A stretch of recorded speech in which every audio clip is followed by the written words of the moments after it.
Hello বন্ধুরা, লক্ষ্মীর ঝাঁপি সিরিয়ালের আজকের এপিসোডে তোমরা দেখতে পাবে গ্রামবাসীরা সবাই চলে আসে আর দীপকে আর ঝাঁপিকে বিয়ে করতে বলে। আর যদি বিয়ে না করে তাহলে তাদেরকে গঙ্গার জলে ভাসিয়ে দেবে এটা বলে। আর তারা তো দীপ আর ঝাঁপি তো ভয় পেয়ে যায়। দীপ আর ঝাঁপি দুজনেই তো বিয়ে করতে একদমই চায় না। তারা অনেক তাদের কাছে রিকোয়েস্ট করে, হাত জোর করে বলে, দেখুন এভাবে আমাদের জীবনগুলো নষ্ট করে দাও না, আমরা দুজন দুজনের প্রতি ভালোবাসি না। আমরা তো পরেও যখন গ্রামবাসী না মানে তখন তাদেরকে ঝাঁপি হুমকি দেয় যে তোমরা যদি আমাদের সাথে এরকম করো তাহলে আমরা পুলিশকে জানাবো। তখন গ্রামবাসী বলে, পুলিশকে জানাবে? আগে এখান থেকে বেরোতে পারলে তো তুমি পুলিশকে জানাবে, বিয়ে না করে আমরা তোমাদেরকে যেতে দেব না। তারপর গ্রামবাসীরা যখন দীপকে জোর করে মোটুক পরিয়ে দিচ্ছিল তখন দীপ তো বলে, আমি নিজের ইচ্ছার বিরুদ্ধে কখনোই বিয়ে করব না। তখন গ্রামবাসীরা বলে, বিয়ে করবে না তো আচ্ছা ঠিক আছে, তুমি এখান থেকে চলে যাও আর মেয়েটা আমাদের জিম্মায় রেখে দাও, আমরা তারপরে বুঝে নেব মেয়েটার সাথে। তারপর দীপ কিছুক্ষণ ভেবে তারপর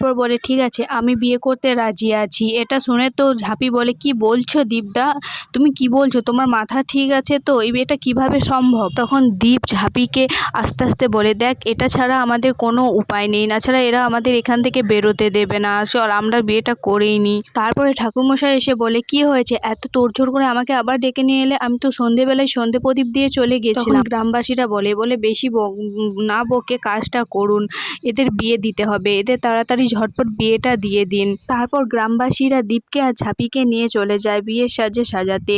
তারপর দুজনকে বর মতন সাজিয়ে নিয়ে আসা হয় মন্দিরে। তারপর তো ক্লাবের লোকটা বলতে থাকে যে প্রপার বিয়ে হবে, একদম প্রপার বিয়ে হবে, যেমন করে রনিত বলে গেছে তেমন করেই বিয়ে হবে। তারপর দুজনকে মালা বদল করানো হয় আর মালা বদলের সময় দুজনের দিকেই তাকিয়ে থাকে। তারপরে যখন সাত পাকে ঘোরার সময় তখন ঝাঁপি মনে মনে বলে যে, দীপদা এরকমভাবে তো আমি তোমার সাথে বিয়ে করতে চাইনি। হ্যাঁ, তোমার সাথে বিয়ে করার স্বপ্ন আমি 5 বছর আগেও দেখেছিলাম, কিন্তু এইভাবে কখনোই না। তুমি তো আমাকে ভালোবেসে বিয়ে করছো না, তুমি তো বাধ্য হয়ে বিয়ে করছো, এই ফলাফল কি হবে কে জানে। তারপর ছায়ালক্ষ্মীকে বলতে থাকে, তুমি এসব কি করছো আমার সাথে মা? কিন্তু বাধ্য করে হলেও তো বিয়েটা তো হচ্ছে, অগ্নিসাক্ষী করেও সেই বিয়েটা সত্যি সত্যি হচ্ছে, হোক না সেটা বাধ্য করে।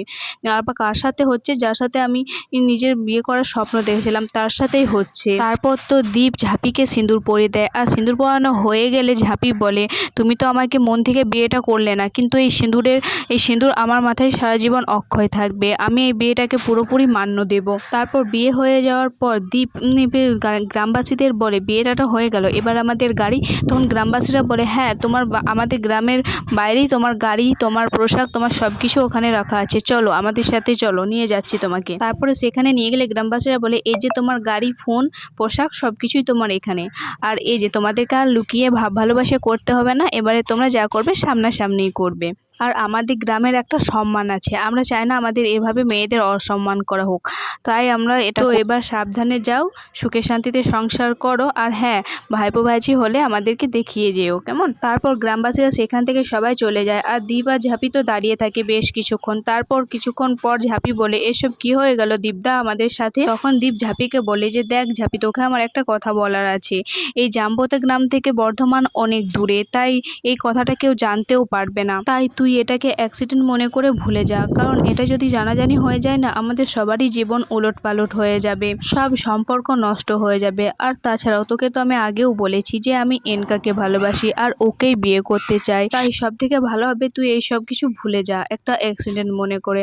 হ্যাঁ বিয়েটা তো হয়েছে সামাজিকভাবেই, সব কিছু আচার আচরণ মেনেই হয়েছে, তুই এটা দুঃস্বপ্নের রাত বলে ভুলে যা। আর ওদিকে তো ঝাঁপি চুপচাপ দাঁড়িয়ে থাকে, একটা কথাও বলে না মুখ দিয়ে। এখন দীপ ঝাঁপির কাছে যায় আর বলে, কি রে তুই চুপ করে রয়েছিস, কিছু বলছিস না? তখন ঝাঁপি মনে মনে বলে, ভুলে যাব? কি করে ভুলে যাব? পারবো না আমি ভুলে যেতে, আমি অগ্নিসাক্ষী করে তোমার হাত দিয়ে সিঁদুর পড়েছি, আমি পারবো না, কিছুতেই ভুলতে পারবো না। তারপর দীপ আবারও প্রশ্ন করে, কি রে তুই চুপ করে আছিস কেন, বল কিছু। তখন ঝাঁপি বলে, তুমি এত ভয় পাচ্ছ কেন দীপদা? এতদিনও তোমার আমি কোনো ক্ষতি করিনি আর আগেও করব না, তোমার ক্ষতি আমি কোনোদিনই করতে চাই না দীপদা, তুমি যাতে ভালো থাকো, সুখে থাকো, আমি সেটাই চাই সারা জীবন, আমি সেটাই চাইবো, আর এই সত্যটা তুমি আর আমি ছাড়া আর কেউ কোনোদিনও জানতে পারবে না দীপদা। তারপর দীপ ঝাঁপিকে বলে, যাক তাহলে তুই আমাকে বাঁচালি, এই বলে তারা সেখান থেকে চলে যায়।